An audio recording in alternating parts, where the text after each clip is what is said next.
Welcome to Vets to PM. Whether you're a current student, potential student, or just passing by, I'd like to share some information with you that you may find useful.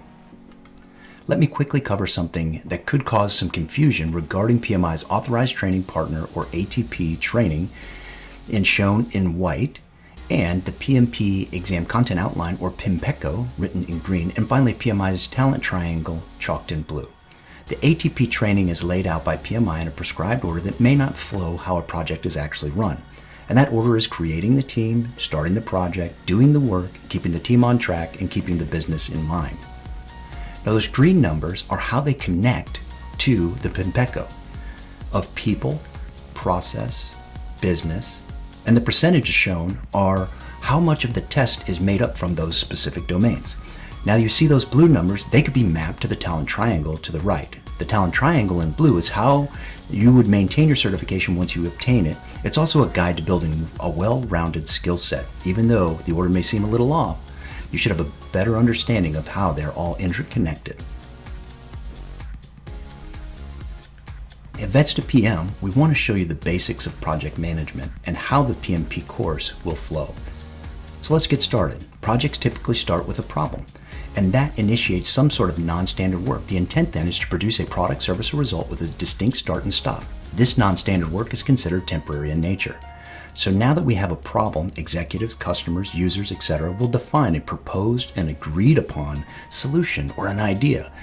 That will then be formalized in a business need or a solution to a problem, a business case or for justification of the project, and a benefits management plan of evidence and when and how we will benefit from this project.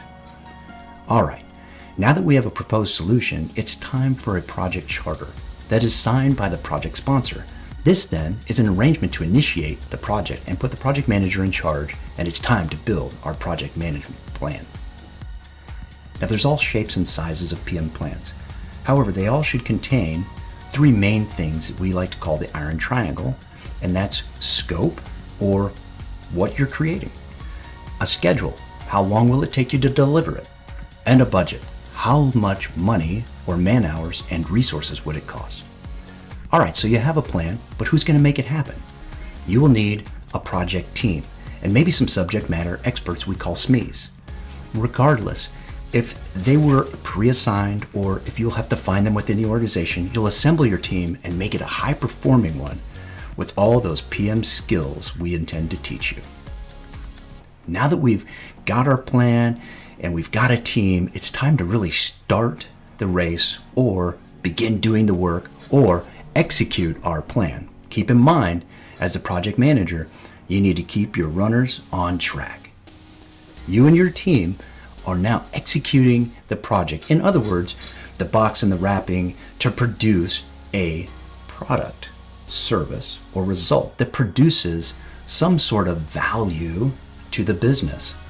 You own that from a business perspective, and that value is what people really like. Now that you've solved the problem with a solution, we have generated value, and the stakeholders and customers and users are all happy. Yay, you've completed the project.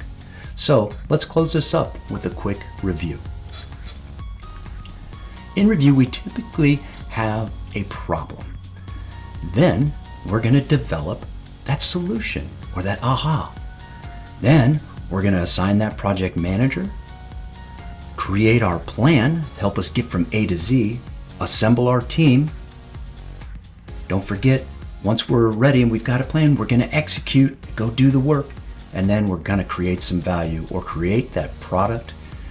And don't forget that strategic value, lather, rinse, repeat.